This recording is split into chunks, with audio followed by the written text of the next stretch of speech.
अभी हम मनाली में अपना बिजनेस कर रहे हैं। सबसे पहले मेरे हस्बैंड सब्जी मंडी में काम करते थे। फिर शादी के बाद जब मैं उनके साथ गई तो मैंने उनको कहा कि किसी के पास काम करने से अच्छा हम दोनों एक दुकान खोलते हैं। सर फिर हमने सब्जी की दुकान की। तो सर जैसे सब्जी रखते रहे धीरे धीरे मतलब सब लोग बोलने लगे आटा चावल रखो। फिर sir bank Punjab national bank का स्टाफ हमारे पास सब्जी लेने आता था। तो मैंने ऐसे उनसे बात की कि अगर हमने पैसे लेने हो क्या हमें मिलेंगे। तब उन्होंने पहले मना कर दिया, मतलब ये 2012-13 की बात है।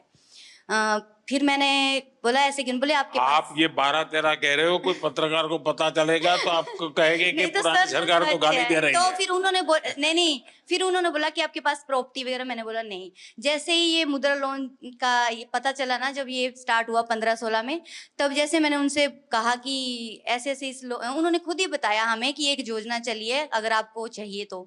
सर मैंने बोला हमें चाहिए, तो उन्होंने हमें कोई कागज पत्र कुछ नहीं मांगा। उन्होंने 2.5 लाख रुपए हमें फर्स्ट टाइम दिए। वो 2.5 लाख रुपए मैंने 2-2.5 साल में उनको वापस दिए। उन्होंने मुझे फिर 5 लाख रुपए दिए। फिर मैंने राशन की एक शॉप खोली।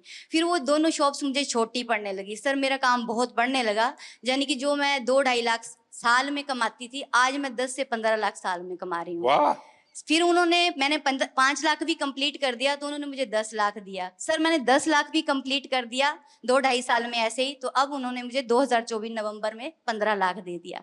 और सर मेरा काम बहुत ज्यादा बढ़ रहा है और मुझे अच्छा लग रहा है कि अगर हमारे प्रधानमंत्री ऐसे है और अगर वो हमारा साथ दे रहे हैं तो हम भी उनका साथ ऐसे ही देंगे। हम कहीं भी ऐसे गलत नहीं होने देंगे कि हमारा भी करियर खराब हो कि हाँ जी उन लोगों ने ऐसे पैसे वापस नहीं दिए। बैंक वाले तो बोल रहे थे 20 लाख ले लो, तो मैंने बोला अब हमें नहीं चाहिए। फिर भी उन्होंने बोला 15 लाख रखो, जरूरत हो निकालो तो ब्याज पड़ेगा, नहीं निकालोगे तो नहीं पड़ेगा।